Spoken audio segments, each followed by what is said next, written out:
And joining us now is Bob Catter, the independent member for Kennedy, the vast North Queensland cattle country electorate. Mr Catter is also the leader of the newly created Australian Party, and he's in our Brisbane studio right now. Bob Catter, you've just heard what the industry specialist on the ground is saying. What do you say in response? Almost every single aspect of that interview filled me with anger. Almost every single aspect of it. The two great exporters in Australia, which dominated their industries for about 20 years, were Jeff Tancred and George Raptis, the seafood industry and the meat processing exporter. Both of them said when you go into another country, you don't take an Australian white fella, if you like, over there to tell them what to do. You get a local to do the job. Now, we've sent a whole stack of Australians over there to tell Indonesians what to do. Well, if there's one sure way to get their back up, that was the way to do it. Now, that is the first incredible, unbelievable stupidity. The second one, for anyone who has worked cattle. Now, I'm not a cattleman. That's a very proud name, and I wouldn't dare use that name. But I've worked cattle all of my life. I had the biggest meatworks in Australia, which I was in and out of all the time as part of my job. And I know a hell of a lot about what I'm talking about here. You simply have a large branding cradle with spring and a cable on it. I mean, when I saw that box, I just couldn't believe that anyone could have been so stupid as to design that thing. Now, we're paying these people.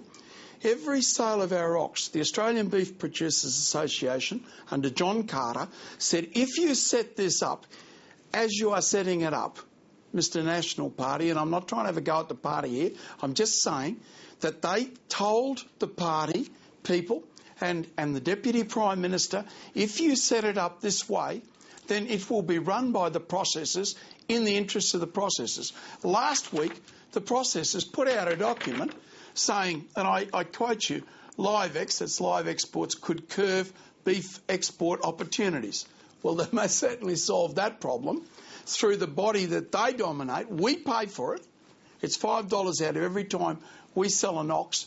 They get $5 or $4.20 to be exact. You're talking about meat and you're talking just to get this straight. You're talking about Meat and Livestock Australia and LiveCorp, the two organisations. The information that we have been provided with says to us that they get $4.20 out of every ox that is sold in Australia, which should be somewhere about $50, $60, $70 million a year.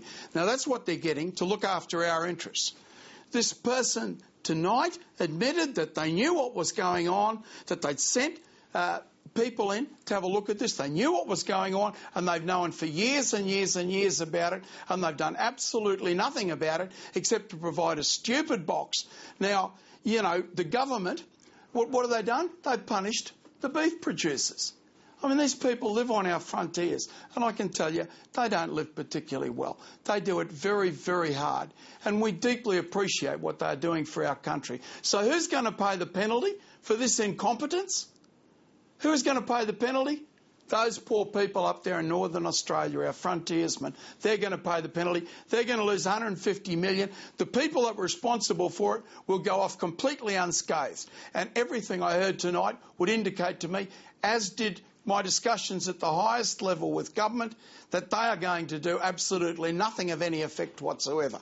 I mean, heavens, you can't send a cradle up there with a spring and a cable on it? I mean, give me a break. Well, I mean, the other option I just canvassed with the expert on the ground is just putting stunners, the stunning devices, in every one of the 100 abattoirs.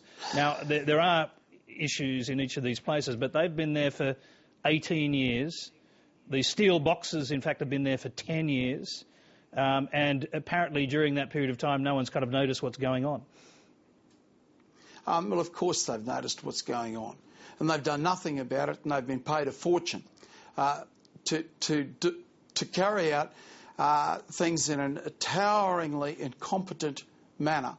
But look, you know, what is called a full halal kill, or a full kosher kill, for that matter, that goes to Israel.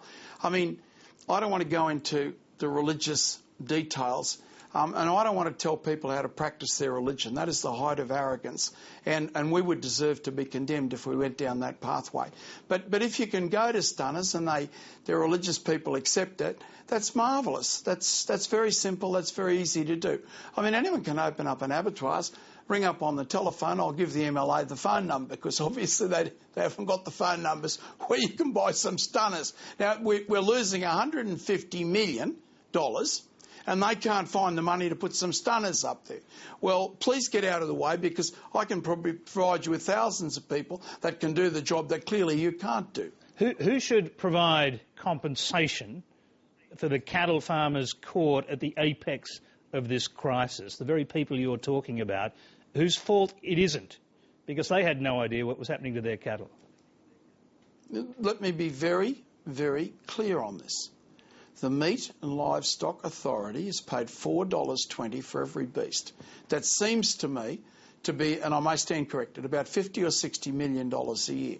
What do they do with it? What do they use it for?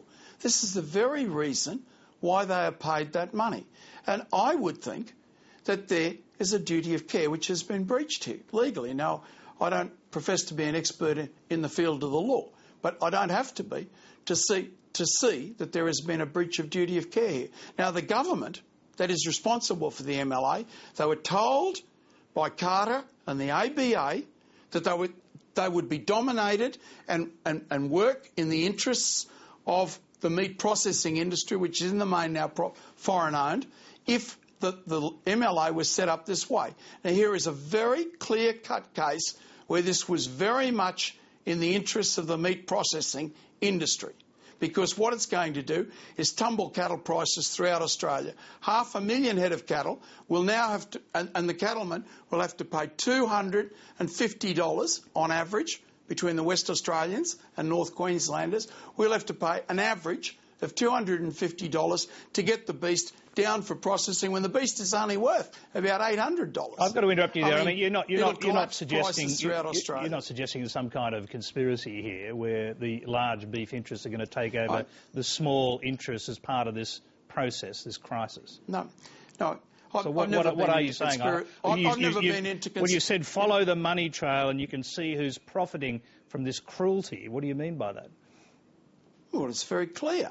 If 500,000 head that are going overseas, because there will be a knock-on effect. I mean, Indonesia's quite right about that. There will be a knock-on effect. So 500,000 head of cattle that are going overseas will be dumped on the Australian market. Now, that will depress the price dramatically.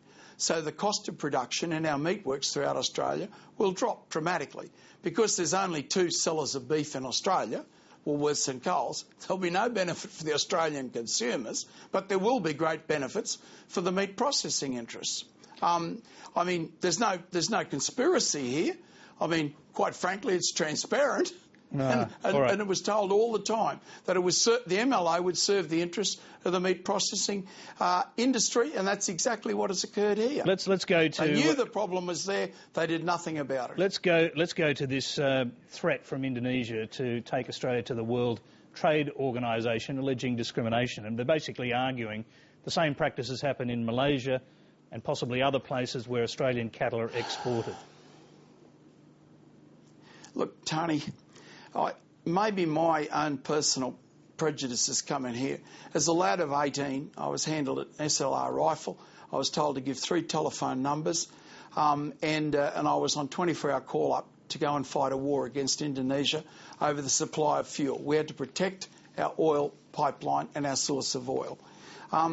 If people fight wars over protecting their source of oil, as we are at the present moment, then, it worries me greatly that we are provoking our nearest neighbour, who we should be very good friends with. Now, I mean, good fences make good neighbours. It was the MLA's job to build good fences, and they let those fences fall down, or, quite frankly, the fences were never built in the first place. Do you think they'd have a case with the WTO, or the WTO make obvious exceptions for cases of animal cruelty being a cause for suspending trade? Well, I hate to say it, but my job is to protect the interests of my own country and to protect the interests of my own people, the frontiersmen of Australia. and I do that very proudly. And I don't think I'd be helping their cause to make comment upon that. But I think it's in the interests of Australia to get on well with our neighbours all the time. These people have 80 million people going to bed hungry every night. I mean, if we are a Christian nation, then we have some responsibilities to our fellow neighbours. The Good Samaritan parable I would refer people to. But it worries me greatly what is taking place here. These people hungry, we can provide them with protein very, very cheaply. And here we are. They will interpret this, whether we want to or not. They will interpret this, misinterpret it in my opinion, as some sort of a hit at their religious beliefs.